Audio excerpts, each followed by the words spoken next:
Welcome back to another episode of the Strength and Speed Podcast. I'm your host, Mudgear Battle Alliance Pro Evan Preparis. I got a guest with me on the line. Before we get to him, though, quick word from this episode's sponsor. This episode is brought to you by Aurora Heated Apparel. If you were following OCRWC, you saw me giving away Aurora Heated jackets and vests all 4 days. So 4 days, 4 giveaways. And then on top of that, they were a sponsor for OCR Everest. If you haven't seen that documentary, head over to YouTube and type OCR Everest and see for my 2022 charity fundraiser. Big fan of Aurora. They've been partnered with me / the stuff I've been doing since 2020 when we first used them for OCR America too. So great product, heated apparel, jackets, vests, gloves. One of my favorite things for that is, one, it's great for pre-race, and then you can pass it off to your pit crew, and they can wear it for some of the ultra OCRs. And then when the race is over, you can pick it up and put it back on and stay warm. All right, let's get to our guest today. So joining me, I've got Zack Wisnowski. Zack, say hi. How you doing? Good. On. You know, I've known you like kind of in passing for a couple of years now. And when you sent over your bio, I was just like, oh my goodness. I mean, you've been racing so Since much. 2010. Yeah. Yeah. So I'm going to read through some of the highlights real quick, and then we're going to start talking a little bit more about why we brought him on today. But he's done over 300 races since 2010. That includes 74 ultras. 39 of those are ultra OCRs, which 20 of them being Spartan Ultra Beasts. He's done World's Toughest Mudder 5 times. He did the Spartan Iceland World Championship, the 24-hour one, 2 times, both times that they held it. 20 trail 50Ks, 10 trail 50 milers, 4 trail 100Ks, and he's done Endurance Society's Infinitus 100 miler. And then also the owner of AtlasEnduranceTraining.net. And I was just, right before we brought this, right before we started this podcast, I was just kind of perusing your website, and you've got pictures of like a bunch of your medals on there. Is that a display for every year? Is that what it is? Yeah. That was always my thing pretty much since maybe 2014 when I started doing more races every year, and I had like a pile. I would do like a race recap of the year. I have an Excel sheet that tracks all my race miles, all my races, and all the vert. So like at the end of the year, I'll do a recap to kind of just show off a little bit. But yeah. No, that's cool. I love that. I like numbers. I think they're really interesting. I do something similar. Don't have my vert recorded because I don't do that much vert, so it would be very unimpressive. But I really like the pictures you have of like, here's all the race medals and all the accomplishments, the different bibs from World's Toughest and Spartan Ultra Beast that you do every year. I think that's really cool and a nice way to kind of close out the year. Yeah. It's always cool when the year comes to an end and you look back and you're like, wow, I did do a lot of stuff. I traveled all over the place. I put a lot of miles on my body, and makes you start thinking about the next year. Try to up the ante like a gambler. Yeah, no kidding. It's a slippery slope. Trust me, I know. But the addiction is real, as you can see. Yeah, that's crazy. So we want to spend most of the episode talking about tactical games, but you were also at OCR World Championships in 2014, so we're going to touch on that a little bit at the end of the episode. Before we get into the tactical games, though, tell me a little bit about your athletic background, just to give some of our listeners an idea of who you are and kind of how you got into OCR and then fell deeper into ultra. All right. So I started working out. Actually, how about this? When I was a little kid, my dad had a gym in our basement, and he had like a universal machine, and he had all these posters of like the Coors Light girls and stuff. So I would always go down in the gym, look at the posters, but also I'd like go on the treadmill. I'd ride the bike. So really, I started being interested in working out from as long as I could remember. But I really started working out when I was in freshman year of high school. And it wasn't even for a sport, but I ended up playing football 1 year. I wrestled another year, but I really fell in love with just training. I just was obsessed with just lifting weights, running a little bit. I didn't really start running until after high school, but I was always in the weight room, always working out at home. I bought a Smith machine, and I had like a punching bag. So I've always just been into fitness in general, but never really a specific sport until I found OCR pretty much. Gotcha. And then did you did like did you get the ultra bug bite you first or the OCR bug bite you first and that pulled you into ultra? So actually, the way I found OCR was my coworker sent me an email in 2010 for Tough Mudder. There wasn't even an event yet. It was the first like advertisements for Tough Mudder, and in that same email was the Spartan Death Race. And I watched the videos for both, and I was like, all right, the death race, that like seems crazy with the Rubik's Cube and carrying like a mountain bike. I think Joe Young Pak was in like the videos for all those. And so I was like, you know what? I'm going to sign up for a Tough Mudder.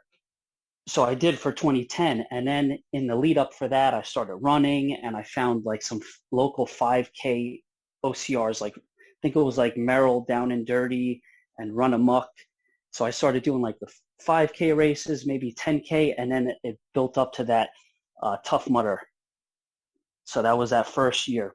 But what really like got me obsessed was in my senior year of high school, my best friend ended up dying of cancer, and he wanted to climb Everest.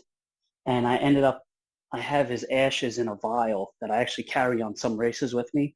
So like to get me out of the depression after his passing, that's when I started really working out a lot. And then around the same time, I found that Tough Mudder, and then that like became, all right, we're getting out of the depression. We're getting out of like feeling bad about everything and like transferring all that negative energy into training, basically.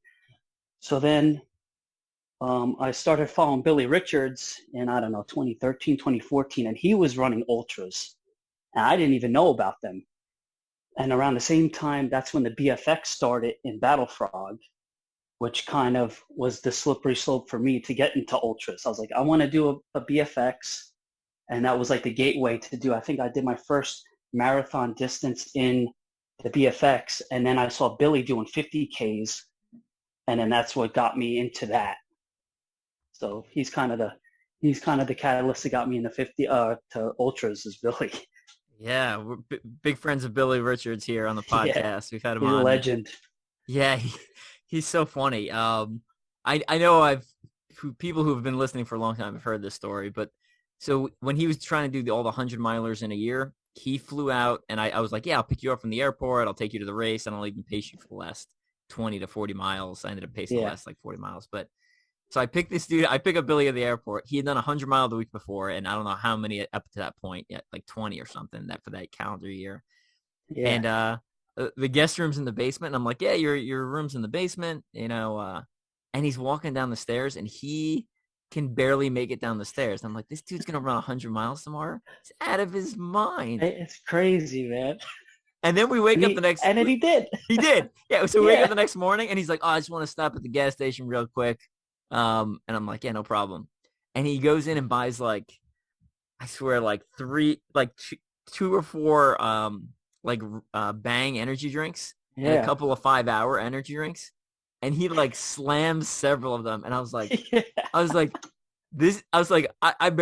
I know Billy from like social media mostly. I was I was like, Billy's going to have a fucking heart attack in my car. And I was like, and then I'm going to have to explain why there's a dead endurance athlete like driving around with me. But he's wild. Him and I have been friends for a while.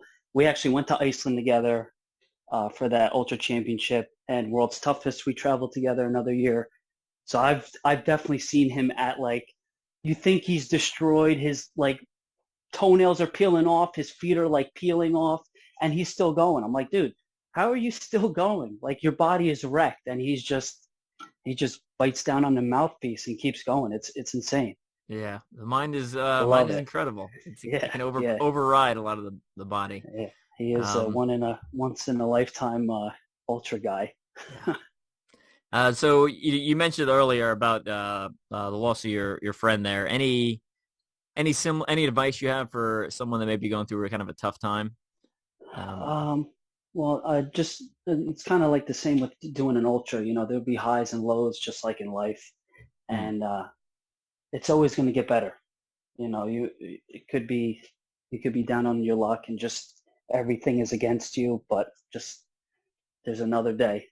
Tomorrow is always a new day, and bad times never last. As cliche as it sounds, but you just have to find something like a hobby or something to keep your mind off of it and find new purpose.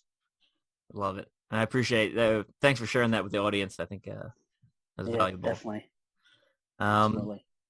so I ran into you at Bone Frog. The final Bone Frog was what it looks like because I'm getting Yes. emails that they're selling all of their merchandise and everything must Yes. go. So I'm That's pretty sure unfortunate. Bone Frog is done. And you were like, Evan, you should do the tactical games. And I'm like, yeah, I'm kind of interested, but it's also kind of expensive and kind of like Yes, it work. is. So let's start at the beginning. Like, what is the tactical games for some of us who may not be tracking all the details? So tactical games, the way I usually describe it is if you had mixed CrossFit competition in with a shooting competition. It's basically like a love child between the two. It is a 2-day event. So you are out there. I mean, it's full 8 to 10 hours Saturday and Sunday. So it's a long weekend. Wow. And Yeah. take us through some of the events that are typical. Or is there like a standard, kind of like how DECA or Uh, Hyrox is, or is it like uh, a little more like, well, no. today we're doing this, tomorrow we're doing that, and it Yeah, changes pretty from much. venue? So for tactical games, they like you to be prepared for anything. They don't want you once everybody starts getting good at one thing, they change the next event. Like you might not even see any of those things at the next event. So first off, for each tactical games, you are going to have a 5.56 rifle. Most people have AR-15s for the competition. I've seen like Steer Augs and FN Scars and stuff like that, but usually people have AR-15s. And then your sidearm could be a 9mm or a 45, but that's kind of expensive to shoot a 45 for that competition. 250 rounds for each caliber for the weekend. So, besides buying your firearms and then ammunition, it gets a little pricey to jump into it. And during the whole competition, you are wearing your plate carrier. It doesn't have to be real plates. It can be weighted plates, but it has to be, I think, 15 pounds for men. And I don't know what the women weight, 12, I don't know. Gotcha. So yeah, so the event, you're wearing your plate carrier, you have a holster, the gun comes with you during the event. Their events are broken down into these things called battles. So on Saturday you have 3 battles, Sunday is 3 battles, and then there's a bonus event each day, which is called the aggregate or a floater. So let's see. So on Saturday, a battle, usually they have a long movement battle, which would be you start out with your rifle and you're shooting out to, could be up to 400 yards or even further. And then you'll do a couple close pistol segments, and then you go for like a 3 to 5 mile run with your full kit. So that will be one battle. The second one could be something where you have let's say a sandbag. You start on one side of the range. You have to pick up your sandbag. You might have to do cleans with it, and then you'll carry your sandbag to the firing line, and then you'll have a certain shooting sequence that you'll have to do.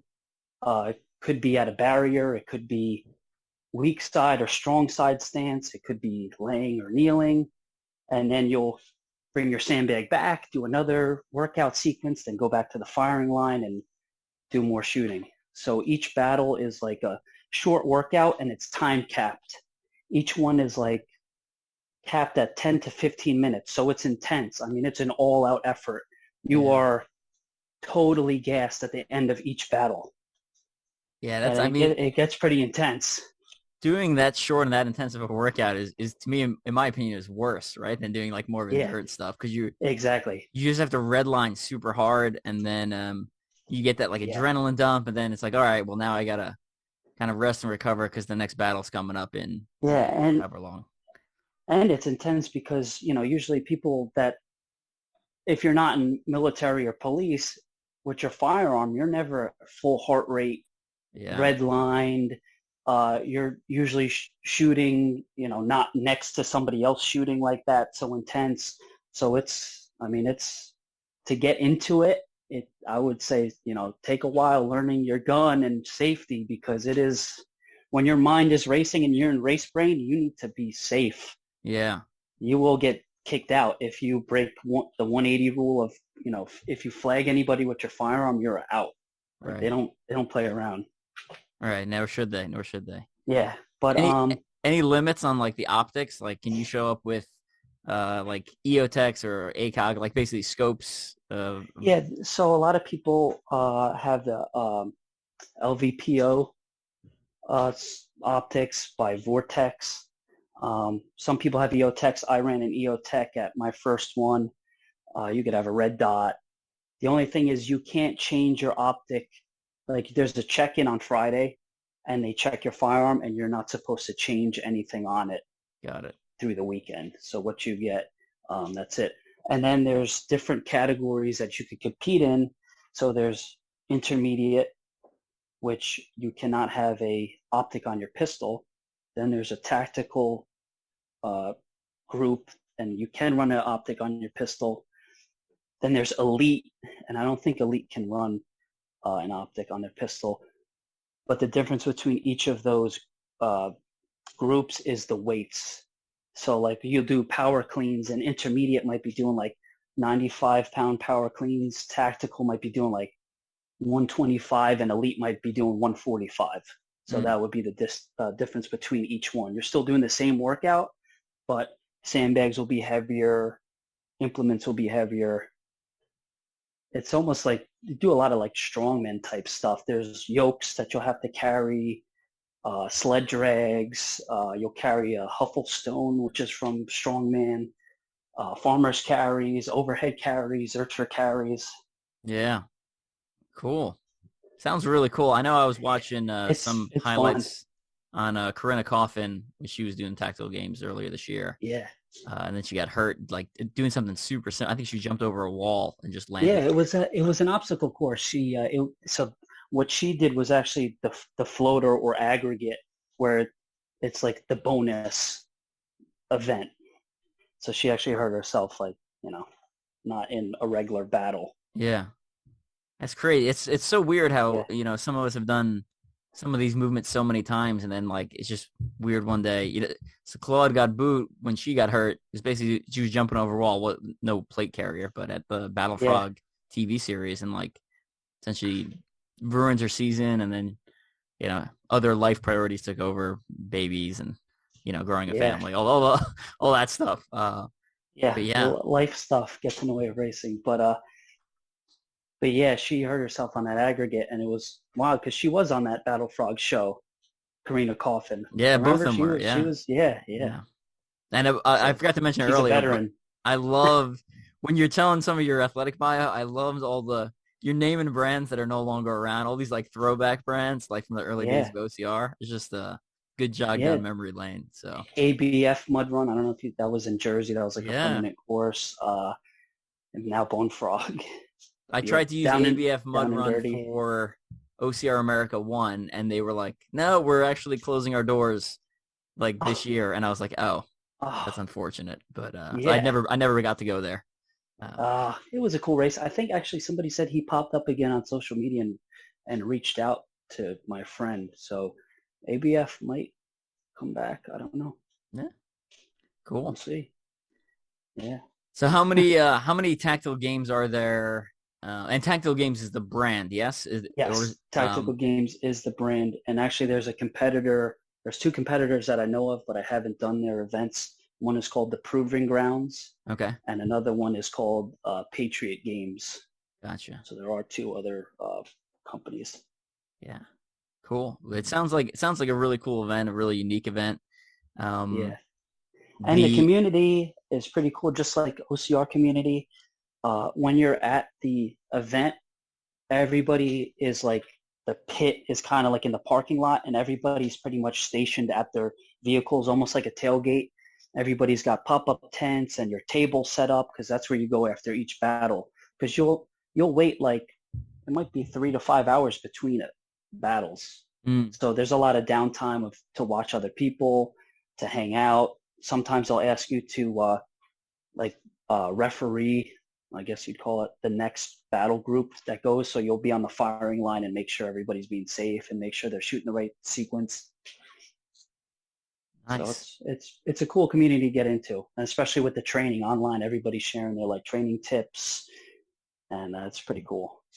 How much of the get just I don't expect hard numbers from your estimation, like what percentage is like OCR people crossing over, what percentage is like CrossFit crossing over, what percentage is like military, police I guys.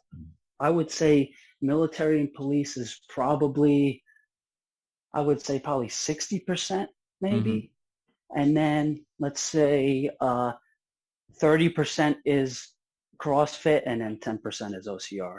Okay. Probably that's pretty close. Yeah. Sounds reasonable.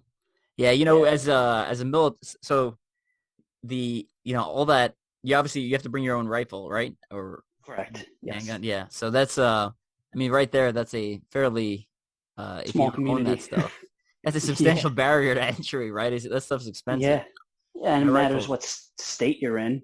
You Yeah, know, that's true so too. for your loadout, some battles you might have to have 6 mags of each. Mm. So that you got to have, not only you have to have the firearm, you're going to have at least 6 magazines, and a pistol mag might be $30-$40. So now you're looking at that investment in magazines and the traveling for it. Traveling, So yeah. And then there's how much is it for race entry?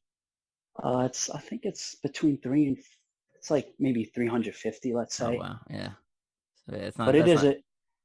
it's a little expensive, but it's 2 days long. It So is there's a two lot, days, yeah, you and know. you're doing multiple events over the 2 days. So I mean, Exactly. if you look at some of the other multi-day events we have in OCR, that's to me that's comparable. So that seems Yeah. reasonable. Yeah.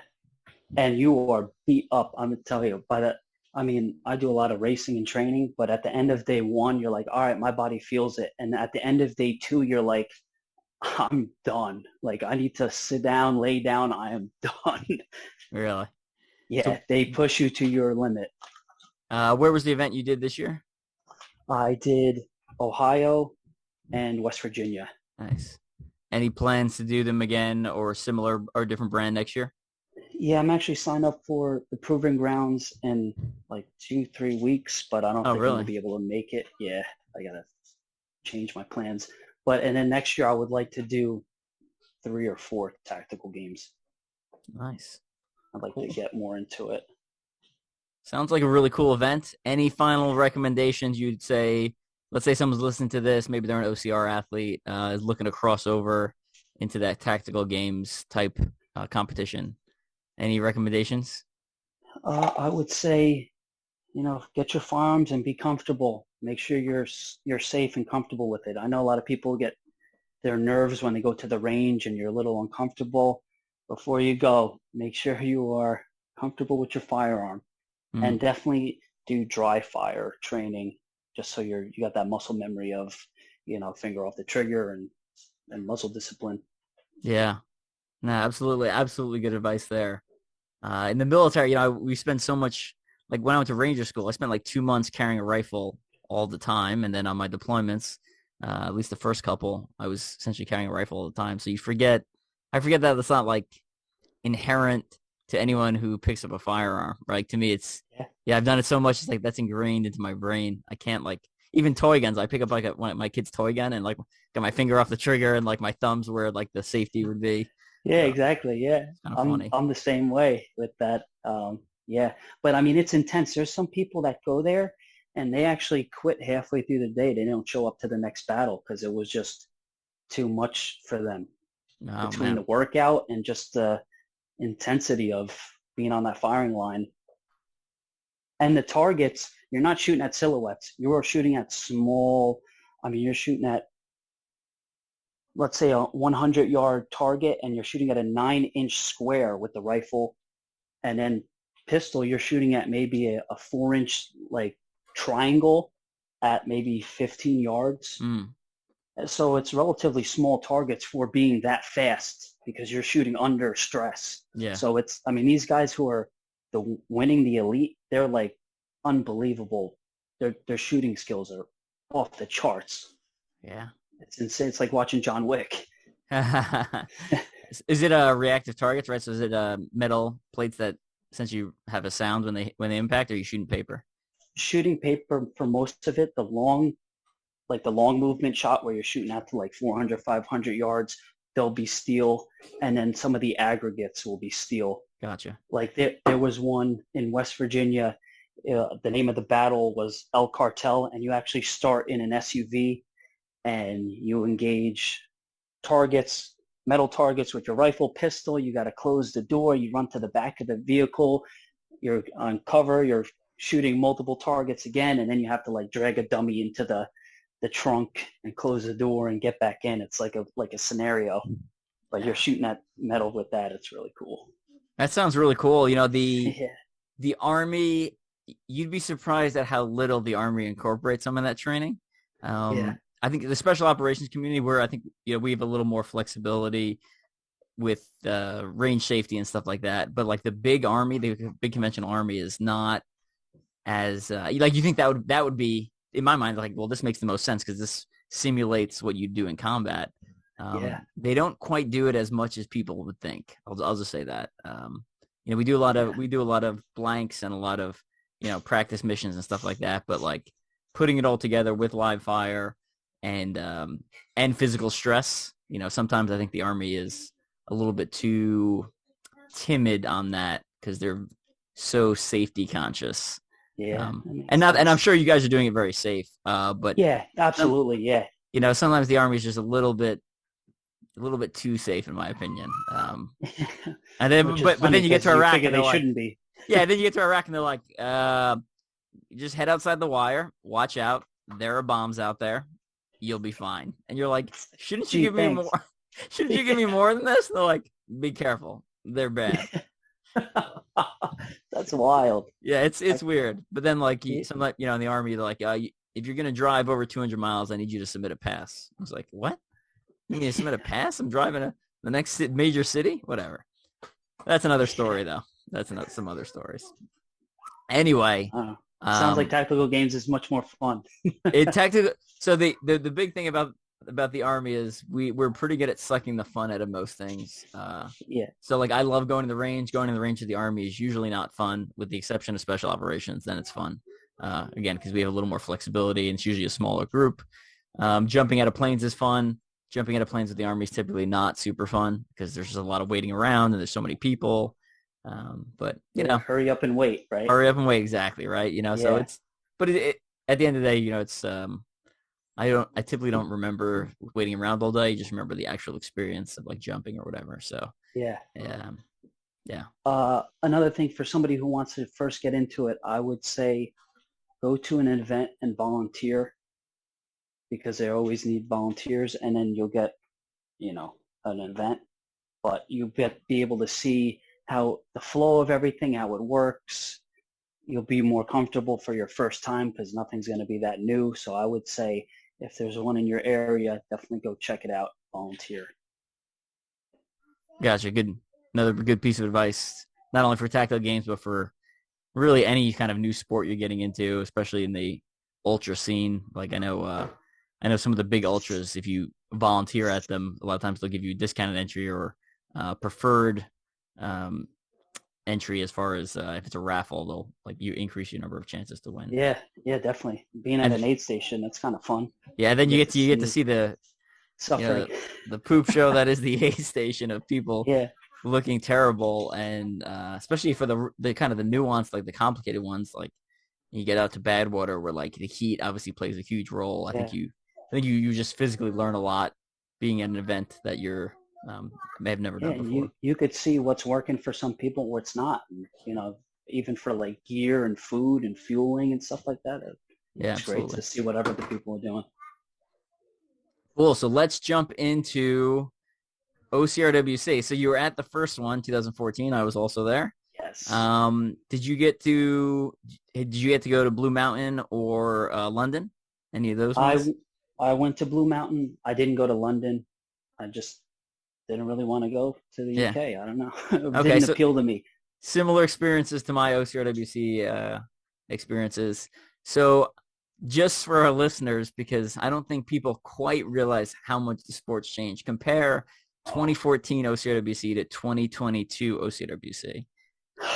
Man, well, first off, to just be part of like the World Championship back then when racing was kind of like new, it was like, whoa, what is this? It was pretty interesting. And a lot of the brands were represented there. So Battle Frog, or did Battle Frog have something there that year? Yeah, tip of the spear. There was a OCR United was a big thing, right? Yep. Bone Yeah. Frog and all the OCRs were there.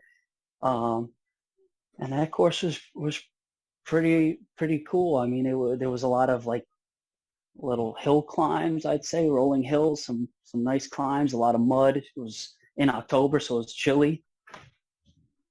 And those rigs, I mean, you had to fight to keep your band, as you do every year. But yeah, I mean, it was definitely not a walk in the park. I think So- they had a bucket at that one too, didn't they? They had a bucket carry. Or was that 2015? Actually, I got the map right here. I pulled it off. I have it. I don't think there was a bucket carry in 2014. I could be wrong. I didn't go in 2015. Yes, there was. There was a bucket carry? 2014, yeah. There was obstacle number 43. How about that? I have no recollection of that whatsoever. And I think Icebug was the sponsor. It was flat. The bucket carry was a flat out, like it was a flat, like out and back. Oh, it was in the festival area. Yeah, and this one was at the top. It was before you went into the slide to go down into the festival area. Okay. Yeah, I have no recollection of this. The rec bag carrier was in the festival area. I remember that. Yes. I have a picture of it. But so in 2022, I didn't check the pictures, but apparently the rig we faced in 2022 was the same rig from 2014. Yeah, and it's fun. I think I have pictures of me on that one, and I remember in 2014 I had to attempt that one maybe 3 times. I got through it. I kept my band. I've never lost my band at any 15K OCR World Championships. Just got to brag a little bit. Nice. But I remember they didn't have bells back then, I don't think. You had to cross. They had the yellow caution tape, and you had to jump and like just be on the other side of it. Yeah. You remember that? Yeah, I do. So yeah. I had to retry it because I've jumped off and I landed like on the tape, and they made me redo it. Yeah, the rules have shifted a little over the years, but you remember 2014, there was one rig, and the only other upper body obstacle, like really upper body, there was a short set of monkey bars at the beginning, and then there was the giant V monkey bars from Mud Guts and Glory that are famous. Yeah. King's Domain. So yeah, those were challenging, but besides those 3, I think Weaver was a tough one just because it was not something that many people saw.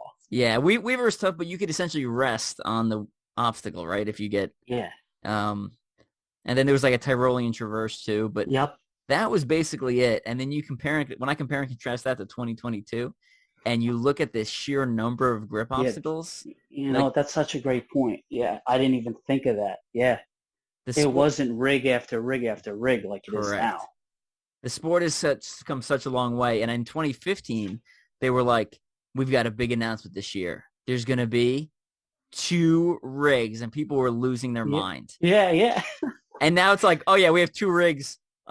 Plus we have, 10 other grip-intensive upper body obstacles. We got canyon. We got stairway with the different holds. We got the snake pit with the ropes. We got Skull Valley rig. There's just so much. So I think if you're new to the sport and you're having trouble at OCRWC, I would say, the sport has advanced significantly. So, absolutely.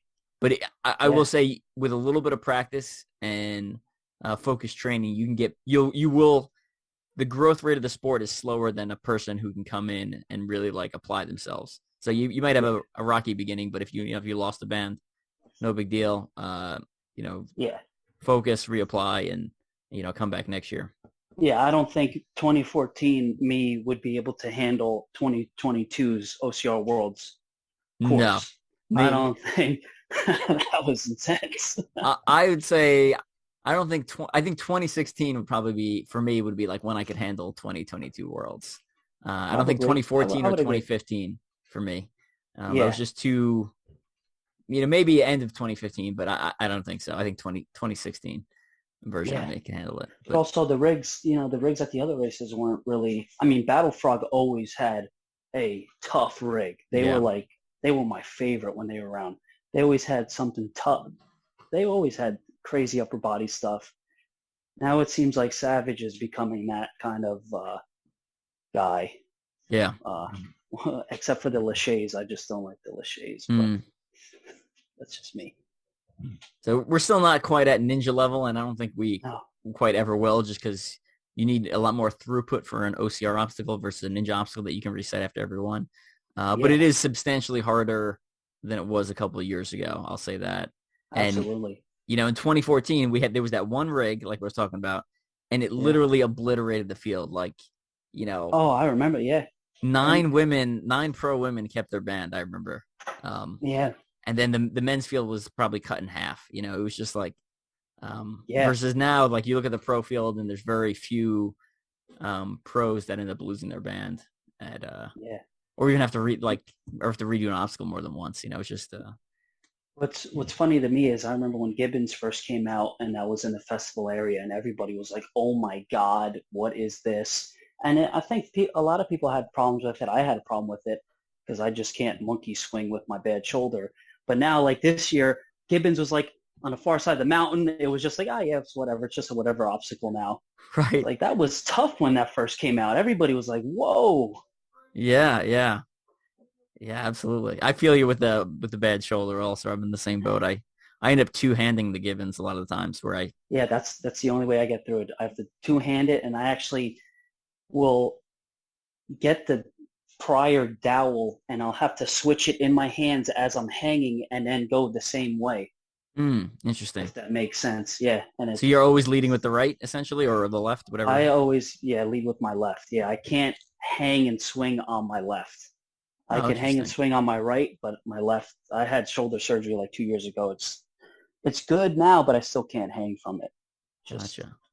Everything's got to be muscling through shit. If you have a video of you doing that technique training or during a race, I would love to see it and share it. I think some people might benefit from that. Or if you don't have one yet and next time you go to see Gibbons, shoot one. I have Gibbons at my house. Okay. I never practiced it, but I have it, so I'll definitely get you a video of that. Yeah, shoot one, because I think people, there's a lot of people who are in a similar boat, and I think seeing other techniques where it's like I don't have to monkey swing, single arm, max extension way to get across it. I think that would be really helpful. So we'll try to share that either from your personal page and or reshare to Strength and Speed or from Strength and Speed. So make sure you're watching that. Figure it out. But when we were in 2022, when we were coming up to that 2014 rig, and then there was the rig that was kind of like its sister next to it, I thought we had to do those back to back. I got up to it and I was like, oh my God, I don't know if I'm gonna be able to do these two back to back. Luckily we didn't have to. We did that one later on after we came back down the mountain, but I came up to it and my stomach dropped. I was like, 2 rigs back to back, what? That was a tough course though, man. I think that might be the toughest OCR course I have done, and I've done quite a few. Yeah, I agree. The OCRWC this year, to me, had the best obstacles we've ever seen. I think the 15K was the best version of the obstacles. I thought the 100-meter was the best version we've seen. The 3K, I would say the obstacles were the best, but to me, the 2019 North American Championships course was the best. I don't know if you were at that one. Yeah, I was at that one. Okay. Yeah, I think was that the first time Legaff? Oh, no, that wasn't the first time Legaff was there. No, 2019 at Stratton, instead of starting on the left side of the mountain like we did this year, we started on the right side of the mountain, and we basically went up and then across. So there was the 3K, there was very little, I don't say very little. There wasn't significant elevation gain like there was the last 2 years where you essentially ran up the mountain. And to me, that's a little better because then it's like, who's the best 3K runner versus for speed, and then 15K is like who's the best mountain runner. Yes. As opposed to go for it. I hope I'm a mountain guy. I like Killington. I love Killington, Ultra Beast. But I would love it to have less climbing next year for the OCR Worlds. I think we should have a hill course instead of a mountain course. I think we got to change it up a little bit. Yeah, I think I don't know about. We'll see what next year brings, but I know there's plans in the future to move to other locations that will significantly change the terrain. So we'll see. Yeah, we'll see how it pans out over the next couple of years. I'm excited though. Yeah, I am too. I'll be there no matter what. I was thinking about the evolution of the sport though. 2014 and 15, nobody had jerseys for their countries, or at least like Legend Born. I don't even think Legend Born was really a thing yet. No. And the venue didn't have a village. It was like a regular race. We Yeah. kind of went there and that was that. And then 2016, when it was in Canada, that's when it became like what it is now with you got your village, everybody's hanging out all day. It's like the Olympics. Everybody's got their flags and their jerseys. Yeah. Yeah. So You're that's really absolutely cool. right. Yeah. I really like the Blue Mountain Village. I know Oh, yeah. Oh, from Blue Mountain's if awesome. anyone's I get from my understanding, the event company that's up there is not the easiest to work with, which is why we haven't gone back, is my understanding. Okay. So I think Spartan is there now, though. I believe they are. I think last year they had maybe a trifecta weekend there. I know they had an Really? ultra there. It's Yeah. a great venue. I mean, for those of you who've been to Stratton and not Blue Mountain, the Blue Mountain Village is what, like 4 or 5 times the size. I mean, it's Yeah. huge, It's right? wider. Yeah. You actually have a choice of where you eat, as opposed to being like, should we eat at Mulligan's Yeah. or Mulligan's again? Yeah. Exactly. Although Mulligan's is very good. I eat there basically every meal for dinner, and I enjoy it every time. Yeah, I can't complain. It's pretty good. Yeah. My upper body is still sore from that course, which is surprising. Actually, I took this week off. I have the Jersey Ultra tomorrow, so I took off this week to recover fully for it. Nice. And my arms definitely still feel like my elbows, my joints are still feeling it from that upper body stuff. Yeah. So tell us a little bit more about your company, atlastraining.net, and where people can find out more and what services you offer, et cetera. Yeah, so Atlas Training is kind of my side business. I train a couple guys after work. We do like a group training in Monroe, New Jersey. We'll train at the parks in town and even in my driveway. I'm working at getting a indoor spot on the property. I have 2 like C-box trailers that I'm about to gut out and put a gym in there. So, but we train all year round and it's outside all year round. I started it up in winter of 2019, and COVID really, with all the gyms closing, that's when I got all my business. So it's kind of like a passion project, but I got to train with a lot of cool guys, meet some new people in town. So it's been really cool. And I got them into racing a little bit. A couple of the guys, they did DECA, the stadium race, Goliathon. So hopefully I'm getting the next generation of OCR guys out. Nice. And where are you located? Monroe, New Jersey. Actually, I am about 10 minutes from Englishtown Raceway Park, where the OG World's Toughest was. That's right. Right there. So the Rugged Maniac was there this year. Tough Mudder did not return. So Englishtown keeps selling off more of their venue, and it makes it Tough Mudder's course like doesn't fit on the property anymore. Which is unfortunate, because that was like the birthplace almost back in the day. Yeah, I mean it's not. It's the birthplace of Ultra OCR, right? Like Tough Mudder invented Ultra OCR. That was the first one. Englishtown, people had no idea what they were doing. Nobody knew about to have a wetsuit. Yeah, that was not a thing yet. Like, who thought I'm going to run in a wetsuit? You don't do that. Yeah, I remember when I first heard that, I was like, there's no way people run in wetsuit. That's not, you can't, you'll overheat, you'll die. And then, well, if it's December and you're running multi-lap through water and ice, then no, you won't die. But and so I didn't run in any of those. I was signed up for the last one they were going to have there, and then they moved to Vegas, so I never ran World's Toughest 10 minutes for me, which is unfortunate. But I would go watch, and I remember going to cheer on Joe Young Pack when he was like Ultra OCR, like, OG winner. Yeah, and then I was there champion, when Atkins won his first one. I was like Team Joe Young Pack, and then this guy Atkins wins, and I'm like, who is this guy? This young guy beat Joe Young Pack? Like, what? It was crazy. And it was cold. Oh, it was freezing cold. There was ice on stuff. That's crazy. Yeah, I mean that was, and then Ryan never lost another Ultra OCR since. Yeah, and he's been the GOAT, the greatest. Absolutely. So, unbelievable. Yeah, crazy how much stuff has changed over the years.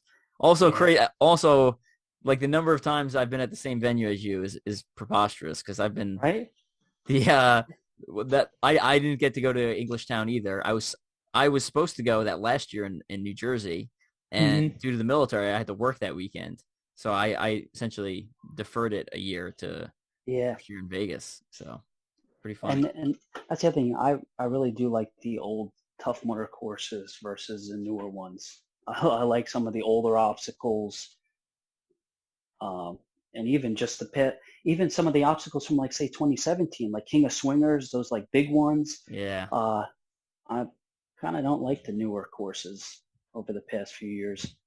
Yeah, I think part of it's the primacy effect, right? So whatever you see first, you're going to be a little more Hmm. affectionate to. True. I'd say secondary. I mean, King of Swingers was better, right? Because it was Yeah. enormous. But Oh, it it also was means massive. it was more expensive. That's So true. I get it, right? Yeah. And that was around that obstacle appeared right around the time CBS started covering the events, Hmm. and they had some pretty major sponsors. So I'm guessing Yeah. there was a significant increase in cash flow, and they were still on the rise of more people at every event. Yeah. So you know, I'll take How, what we can how get at this How point. about in Vegas? I liked in Vegas that one year where they kept changing obstacles overnight, like every few hours. Like some of the obstacles were changing like drastically. It was really cool how they were like mixing it up. And then they had Kong was that one where it's like a barrel with all the Yeah, rings hanging off of it. That was so cool. Kong Infinity. Yeah, I that was want to say so that awesome. was 2017 because I was running team with Wesley Kerr that year. Yeah, So, yeah. You're right. Yep. so Yeah, it's good stuff. yeah. All right, let's start wrapping it up. Why don't you tell me something people would be surprised to know about you? Let's go with that. I kind of have a pet deer. I saw it on Instagram the other Yeah, day, and I was very I, confused. Please yeah. explain. Well, I have a couple chickens, and one night I was in the backyard messing with my rig that I have, and I saw something by the chickens, and it was kind of tall. I thought it was a coyote, and I've never seen a coyote on my property. And I get closer, and it's a baby deer, and it came right up to me, and it like licked my hand. I was like, "What is this? This is crazy!" And the little guy's been coming back ever since. It's been since I think the end of June. That's wild. So I see him every day. He comes up to me. He lost his spots. He's starting to get little antlers. I thought it was a girl at first, so I named her Penelope, and then I guess his balls finally dropped because I saw, his junk. So now his name is Baratheon from a little Game of Thrones reference. Nice. That's really Yeah. funny. So I'd say that's my fun fact is I have a pet deer. So I will share. I do not have a pet deer. I will share It's not really a fun story. So in the military, this is one of my friends. So when you go into SEER school, Survival, Escape, Resistance, Hmm. Evasion, that's the one where they essentially you do wilderness survival, and then they teach you like a POW the last couple of days. So my friends group is not my group. My close friends group is walking through the woods. They're a group of like 5 dudes. Yeah. A lot of times you carry, like a 2-foot stick on you, Hmm. because the idea is if you see like a bunny or something, you can sometimes throw it and literally hit the bunny and like stun it enough to go essentially kill the bunny, and then you can eat the bunny after you cook it. Of course. So that's the plan. Doesn't usually pan out that way. So my friend is walking. My friend's group is walking through the woods, and they got like a 2-foot stick, and this dude, they're all walking. It's like super quiet. He steps over a log and looks down and just starts swinging his stick, right? And they're like, "Dude, what are you doing?" And he picks up a baby deer after he essentially Oh. he bludgeoned a baby deer to death. Oh, jeez. It makes it, and he's like, "Yeah," and they're like, "Yes!" Wow. So they So were he had venison. they were super excited. Yeah, So that's a lot bigger than a bunny. That's a good meal. so they were yeah, because if you anything you kill, essentially you can then cook it later, and Yeah, you have food because you don't really eat for several days. It's not very pleasant, but yeah. um They really want you to be get that POW experience. yeah. But that's my Yeah, baby deer story of my it, friend, it, and they ended up carrying it because they had to wait for the instructor to like essentially make sure you're not eating rotten meat or something. So they ended up carrying yeah. this like dead baby deer in a bag for Oh, like a day. that's brutal. It's not really a fun story, but Yeah. interesting story. Everybody's like, oh, it's hunting season. You better watch out. Put a collar on it. I was like, if they shoot at the deer, I'm shooting back at them. I do tactical games. Come on. Like, the deer couldn't have found a better guy to protect them. Yeah, that's true. That's true. All right, we're going to get going. Any final shout-outs you want to give? Friends, family, sponsors? So I did pick up Mud Gear sponsor. Yes. I'm pretty sure you're sponsored by them too, right? Yeah. We're going to conflicting coupon codes. Zack15 for my code. Yeah, picked up Mud Gear. I used to be sponsored by Spy Belt back in the day. I miss them. They were pretty cool. And just Atlas Endurance. Follow the Instagram. Gotcha. Follow me on Instagram.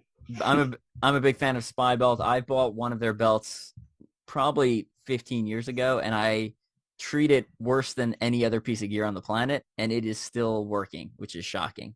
Yeah, that's the same way. I was sponsored by them in 2015. They gave me some free stuff, and I bought some stuff. I still use it. I'll be using it tomorrow in the Ultra. As a business, they need to make their products less good, so people have to buy them more. Yeah, right. As a consumer, I appreciate the durability. Yeah, though. And maybe they should sponsor me again. Yeah, well, so everyone drops some tags for Spy Belts in the comment here. So. All right, well, I appreciate you coming on. Yeah, so just follow me on Instagram, and you can see me. I usually race like almost 40 times a year, every year, so I'm always somewhere. Gotcha. Yeah, busy man. Yeah. All right, for our listeners, head over to teamstrengthspeed.com. I've got Blake mitts in stock. For those of you who are at OCR World Championships, I did not bring enough because I was not expecting everyone to try to buy some at the same time Friday morning. But I do have plenty in stock at the online store at teamstrengthspeed.com. Also, if you were at OCRWC 37's Custom Apparel, so Daniel's, I'm not going to pronounce his last name, Daniel's Patch Shop, he gave me a couple of those patches, so we're selling them also off teamstrengthspeed.com. So while you're picking up Blake mitts or books, you can also pick up some of the Daniel's custom patches there, like I Heart Peeing in My Wetsuit and Hard No and Worst Hobby Ever. A lot of fun. If you're into that, like that rucking or that patch community, or that you just want to add some spice to your World's Toughest Mudder bib this year, you can head over and while you're picking up some Blake mitts or books, you can add some patches to the order there. Daniel's site 37's Custom Apparel also has a wider array if you're looking for something specific that I don't have, or it's like I have some Velcro and some non-Velcro. I think he's got both options on his site. So pick him up from me, pick him up from him, wherever. He's been a long time supporter of the community as well. So we try to support people who support our community. And then if you like the tactical games talk or any of the random SEER stories or stuff like that, you can pick up my book, Ultra OCR Man. It's on hard copy, digital, and Audible. I've got some Audible codes to give away. I'm not sure how I should do that, but I have some codes to give away also. If you're from the UK, just shoot me a message. If you have a friend from the UK, shoot me a message. I literally have a bunch of UK codes that I'm never going to use. So anyone from the UK, I will just give you a code. Don't need anything from you. All right. What else? Where are we going to see it? Go for it, Zach. There's two guys to follow if you want to know more about tactical games. The one guy is Jacob Hepner. He runs Grit Tactical. He's like a crazy CrossFit dude, but he wins he's basically like Ryan Atkins of tactical games. So Jacob Hepner, he has a couple Instagrams. And then a dude I competed with in West Virginia, he runs Tactical Cowboy out of Utah. So you could find him on Instagram. So two cool guys. Random story about Jacob Hepner.